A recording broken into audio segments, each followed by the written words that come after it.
Hello दोस्तों, आप सभी लोगों को आइकॉनिक टेक्नो का नया एपिसोड वीडियो में स्वागत है।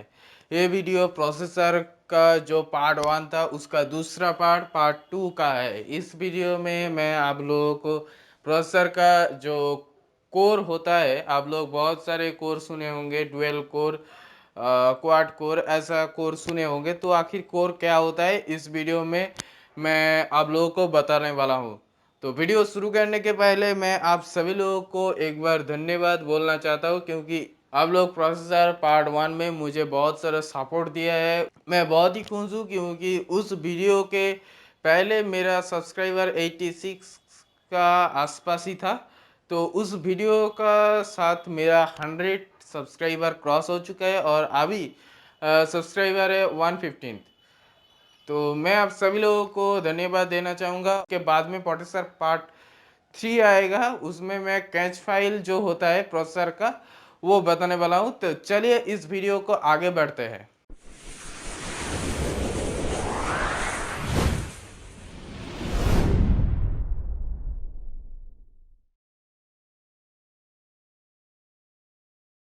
प्रोसेसर पार्ट 2 का क्वेश्चन नंबर 1।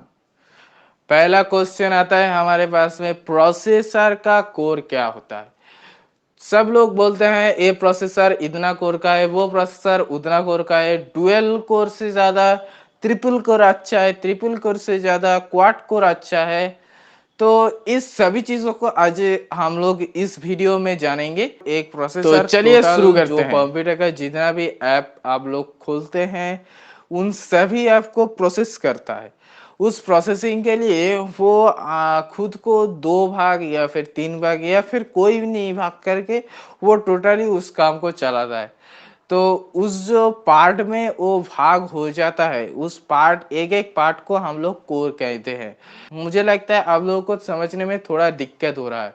तो चलिए अब मैं हम लोगों को कुछ वर्क करके दिखाता हूँ। चलिए मान लेते हैं ये एक प्रोसेसर है, प्रोसेसर का बैक साइड है ये। यहाँ पे आप लोग बता सकते हैं कि यहाँ पे प्रोसेसर, ये प्रोसेसर 2 भाग हो सकता है। आप लोग बता सकते हैं कहाँ से 2 भाग हो सकता है? आप लोग बता नहीं सकते, क्योंकि प्रोसेसर का जो बैक साइड आप देख रहे हैं यहाँ पे सिर्फ सर्किट ही सर्किट है, यहाँ पे कोई भी भाग नहीं दिया है। और अगर आप लोग बाहर से भी देखेंगे तो आपको ऐसा ही दिखेगा। आप कोई भी प्रोसेसर को देख के नहीं बता सकते हैं कि ये कितना कोर का प्रोसेसर है, मतलब काम करते समय एक कितना भाग में, पार्ट में भाग हो सकता है। लेकिन ये प्रोसेसर का सिस्टम ही ऐसा है, वो भाग हो सकता है। मान लीजिए आप 2 काम कर रहे हैं, 2 अलग-अलग काम कर रहे हैं, तो इसकी वजह से आपका जो प्रोसेसर है उसको काम करना पड़ रहा है। वो प्रोसेसर तब उस 2 काम को अगर वो एक प्रोसेसर की तहत टोटली वो कंट्रोल करने जाएगा तो उसका स्पीड धीमा हो सकता है। अगर आपका प्रोसेसर डुअल कोर नहीं है, मतलब कोई भी पार्ट में वो भाग नहीं हो सकता है, तो आपका दोनों साइड का काम का प्रोसेसिंग पावर कम होगा, मोबाइल हीटिंग ज़्यादा होगा।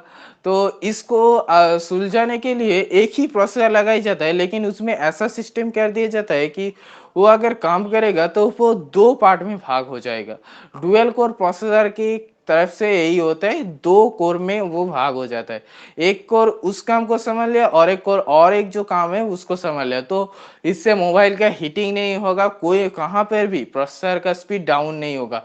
क्योंकि वो जो पार्ट 2 हो गया, वो 2 प्रोसेसर उसको काम कर रहे हैं, मतलब उस एक प्रोसेसर अब 2 प्रोसेसर हो चुका है। इसकी वजह से कोई भी स्पीड डाउन नहीं होगा अगर आपका प्रोसेसर डुअल है तो। और डुअल प्रोसेसर में अगर आप लोग ट्रिपल काम करने जाएंगे, मतलब 3 चीज का काम कर रहे हैं, 3 ऐप्स को आप चला रहे हैं, तो जो ऐप सबसे ज्यादा वर्क कर रहा है, मतलब जो प्रोसेसर की जो पावर है उसको ज्यादा यूज कर रहा है, उसको प्रोसेसर एक ही कोर में बांट देगा, उसको एक ही कोर में उसको दे देगा कि जाओ भाई तुम इस काम को संभाल लो। और जो और एक काम है, और जो 2 काम रह गए वो तो उससे कम प्रोसेसर यूज कर रहे हैं, तो उसको क्या करेगा, और जो पार्ट है उसको बोलेगा जाओ भाई तुम उस 2 काम को संभाल लो। ये इसकी वजह से आपका मोबाइल थोड़ा हीटिंग होगा, लेकिन आपका जो जो काम आपके सबसे ज्यादा भारी है उसमें कोई भी स्पीड का डाउन देखने नहीं मिलेंगे। और जिसका हल्का है उसमें थोड़ा डाउन दिखेगा क्योंकि वहाँ पे 2 काम एक ही प्रोसेसर द्वारा हो रहा है। और अगर आपके पास ट्रिपल कोर है तो इसका समस्या आपको झेलने नहीं पड़ेगा, और क्वाड कोर है तो आपको देखना ही मत, क्योंकि क्वाड कोर प्रोसेसर 4 भाग हो सकता है। तो 4 भाग में आप 3 काम कर रहे हैं, 3 काम के लिए प्रोसेसर 3 भाग होएगा। तो जो भाग सबसे ज़्यादा होगा, मतलब जिस पार्ट को आप 2 भागों में बाँट सकते थे, उन 2 भाग आप नहीं बाँट कर एक ही भाग हो गया है। इसकी वजह से आपका वो जो भारी काम था वो और भी ज़्यादा तेज़ी से हो पाएगा, और जो एक पार्ट रह गया उसको तो 2 भागों में बाँट दिया गया है, तो वो जो छोटा काम था उन लोगों को सँभाल लेगा। इसकी वजह से कहाँ पर भी स्पीड डाउन देखने नहीं मिलेंगे। तो ये था प्रोसेसर का जो कोर है उसका सिंपल सा तरीका, मतलब सिंपल भाषा में अगर हम लोग प्रोसेसर का जो कोर है उसको बोलने जाए तो हाईएस्ट जो प्रोसेसर का कोर है अभी तक के लिए वो है डेका कोर, जिसमें आपका प्रोसेसर 10 पार्ट में भाग हो सकता है। प्रोसेसर 2 पार्ट में भाग हो सकता है तो उसको क्या कहते हैं, अगर 4 पार्ट में भाग हो सकता है तो उसको क्या कहता है, ये मैं एक बार बताने जा रहा हूँ। तो चलिए आप जान लेते हैं इन लोगों को क्या कहता है। तो जो 2 भाग में बांट हो सकता है वो है डुअल कोर। डुअल कोर बहुत ही पुराना हो चुका है, और इसको अगर आप लोग यूज कर रहे हैं तो आपका मोबाइल बहुत ही स्लो होगा। इसके बाद में आता है क्वाड कोर, जिसमें प्रोसेसर 4 पार्ट में भाग हो सकता है। इसके बाद में आता है हेक्सा, जिसमें प्रोसेसर 6 भागों में भाग हो सकता है। इसके बाद में आता है ऑक्टा, जिसमें 8 भागों में भाग हो सकता है।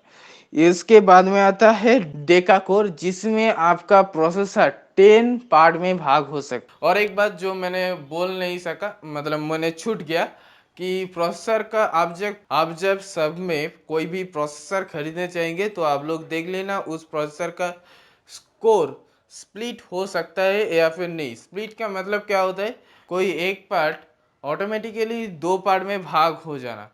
तो प्रोसेसर का स्पीड होने का मतलब है कोर स्प्लिट हो सकता है या नहीं, इसका देखने का मतलब है आपके पास अगर 4 कोर वाला प्रोसेसर है तो वो एक जो कोर है वो ऑटोमेटिकली आपके ऊपर वर्क का अगर प्रेशर बढ़ जाएगा तो वो कोर ऑटोमेटिकली डिवाइड होकर 2 कोर हो सकता है। लेकिन अगर इस उस प्रोसेसर में अगर स्पीड होगा तो वो क्वाड कोर प्रोसेसर होके भी वो 8 कोरों में, मतलब 8 कोरों में वो भाग हो सकता है। तो इसकी वजह से आप लोगों को बहुत ज़्यादा फायदा होगा। तो आप लोगों को देख लेना चाहिए उस प्रोसेसर में स्प्लिट हो सकता है या फिर नहीं। स्प्लिट अगर हो सकता है तो वो प्रोसेसर और भी बहुत ही अच्छा प्रोसेसर है, क्योंकि वो 8 प्रोसेसर में मतलब वो 8 कोर में भाग होके आपका काम को हैंडल कर सकता है। तो आई होप आप सभी लोग समझ चुके होंगे प्रोसेसर का क्या कोर क्या होता है। तो अगर इस वीडियो अच्छा लगा तो वीडियो को लाइक कर दीजिए और चैनल को सब्सक्राइब कर दीजिए, और फ्रेंड्स और फैमिली के साथ इस वीडियो को शेयर कर दीजिए। तो आज के लिए बस इतना ही, मिलते हैं अगले वीडियो पे, तब तक के लिए जय हिंद।